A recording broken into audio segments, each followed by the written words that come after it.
Time for a chat with Pat this morning.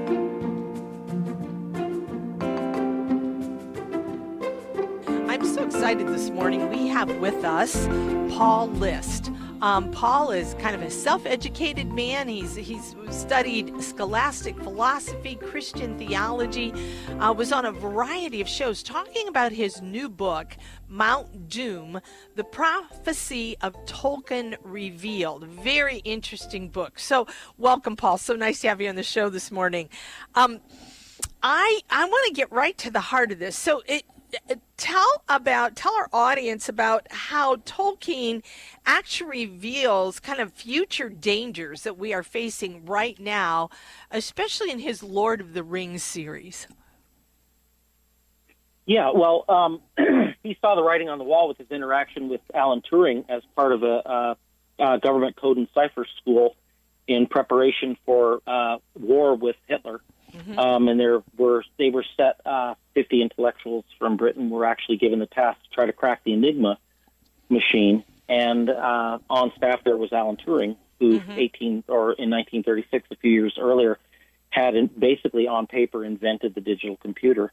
And Tolkien realized that he wouldn't really have anything to do with cracking this machine because he was a philologist, not a mathematician.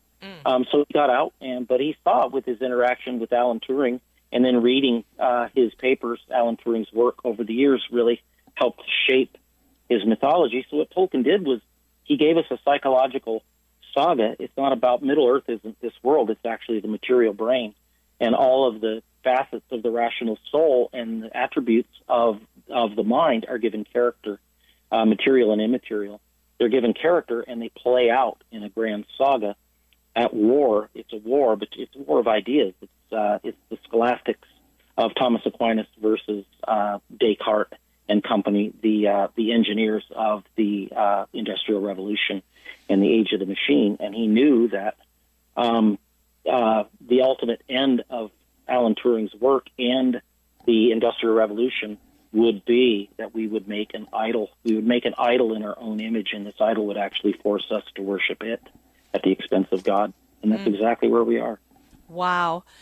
So how did you come to understand that? By looking at Tolkien's Lord of the Rings series?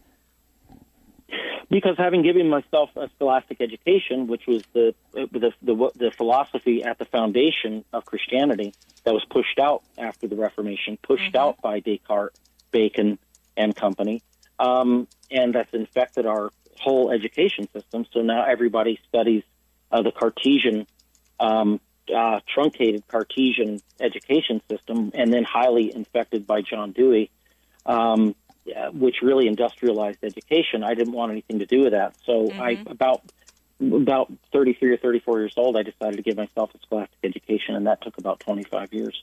Wow. But then when I actually turned my attention back to the Tolkien mythology, everything just became crystal clear, obvious as to who all the characters were and what was going on. And a lot of people like to say that, Tolkien hated allegory, and you're making it an allegory. Well, no, Tolkien knew that allegorical language couldn't be avoided, and it was the life of the story, and he didn't like the obvious allegorical style that, for instance, that C.S. Lewis tended to use that was so heavy-handed that it dominated the reader's imagination. He didn't like that.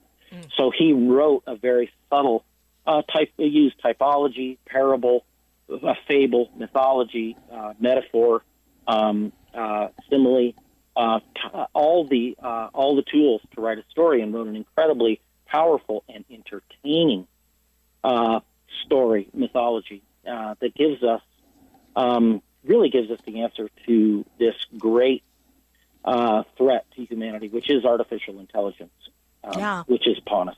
Yeah. And he saw this coming, and he wrote this, and he knew that in God's time, God would choose somebody to figure it out, and it just happened to be me. I don't know why. I'm not special, but it just happened to be the case. Somebody's got to do it, and so I did. And it's very powerful, and Tolkien gives us all the answers, how to push back and how to save ourselves, save our souls. We're not going to necessarily be able to save our bodies entirely from the terrible manifestation, the terrible consequences of this idol that we've made in our own image.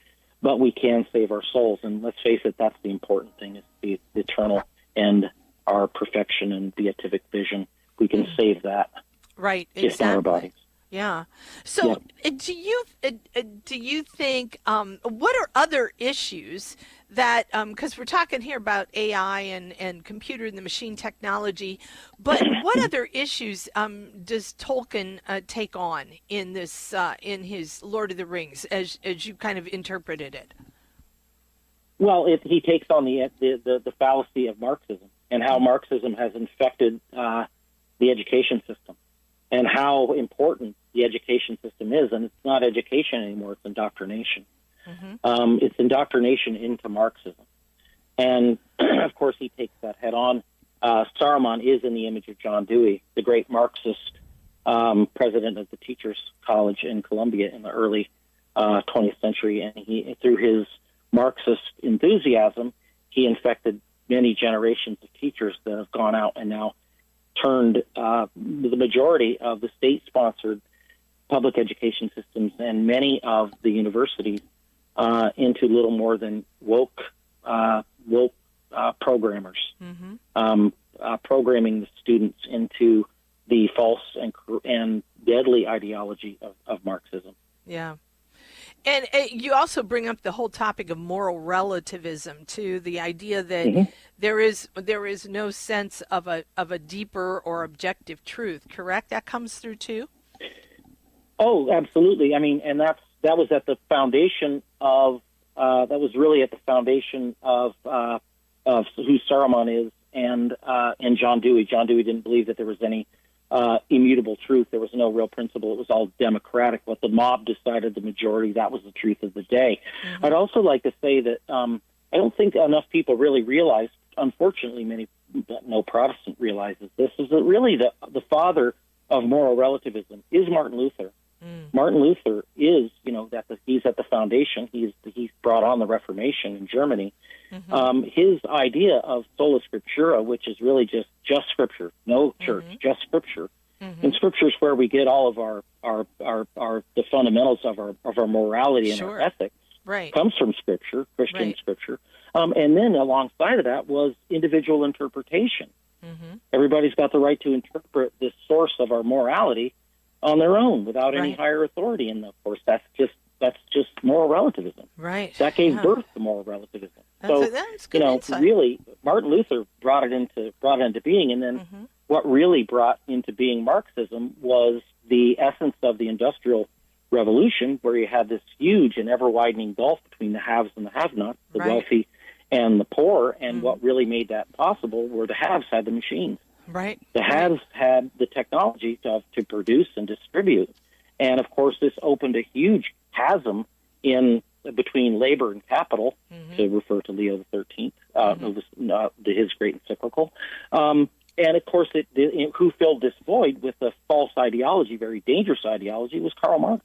Right. And on Karl that, Marx just came in with his ideology. And on that, Paul, I hate to say we are at the end, but if people want more of this, they can listen to The Virtuous Life. The first Monday in February, we'll be spending a whole hour with Paul List. And we're talking about his new book, Mount Doom, The Prophecy of Tolkien Revealed. Paul, thanks so much for being with us this morning, and have a blessed week ahead. Thank you.